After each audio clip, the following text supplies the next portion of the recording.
Unsportsmanlike conduct is a universal penalty. It applies to every sport on every level, and you know it when you see it.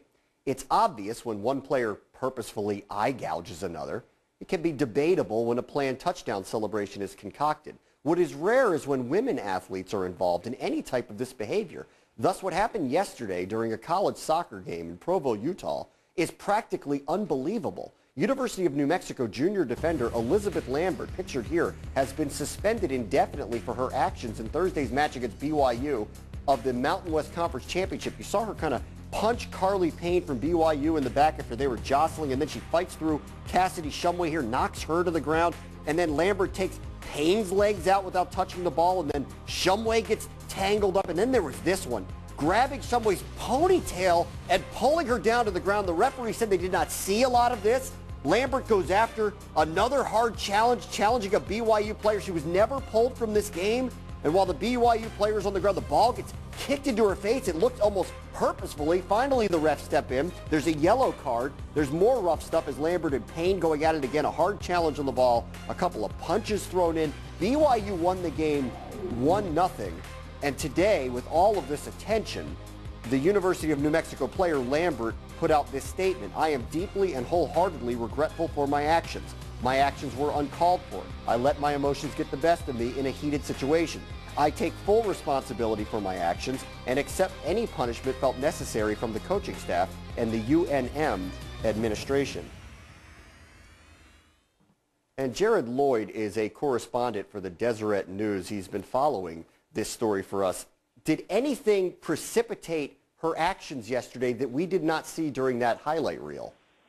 Well, I think what you have to look at, Bram, is the fact that this was a physical game the entire time. BYU has a team that likes to move up and down the field, lots of connections, lots of passing, and New Mexico tried to stymie that with physical play, and so they were being physical, but that is not an excuse for going as far as Elizabeth Lambert did on a couple of those plays. Where were the refs in all of this? Why did it take them so long to intervene? Well, I think what I just said is part of the reason. It was a physical game. It was back and forth, and they kind of allowed it to be that type of game. They didn't call a lot of penalties. They called a few, but very few cards. In fact, I think there was only the one card in the entire game. And so the players adapt to the way the game is being refereed. And on a couple of those plays, they definitely missed very important calls. I think if the referee sees that hair pull, then that's an automatic red card and she's gone. Jared, let's get some perspective on this as well. Is there some history between these two teams leading into this matchup?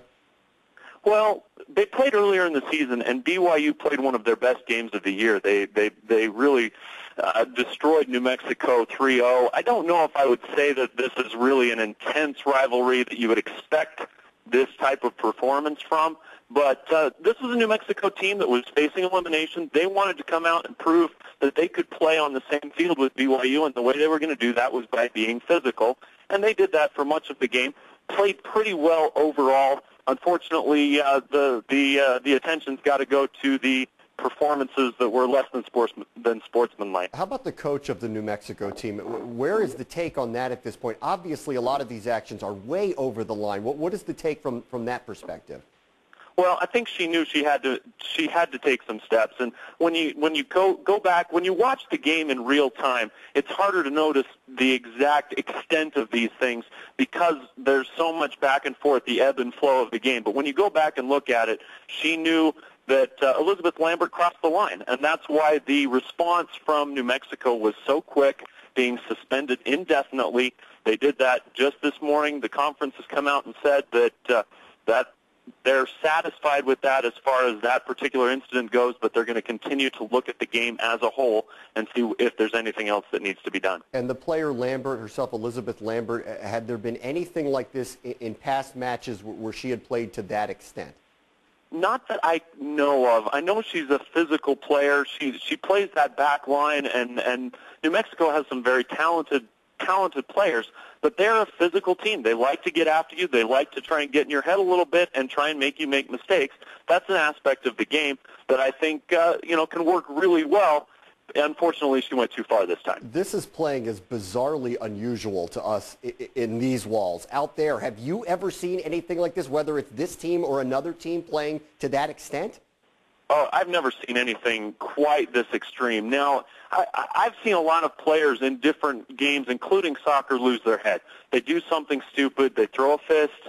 They grab the hair. They do something just incredibly dumb. We've seen that throughout sports, but this is very uncommon, and I don't think you'll see this very often at any level. The fact that it just continued throughout the whole game. Jared Lloyd, a correspondent for the Deseret News. Thanks for joining us today. Thank you.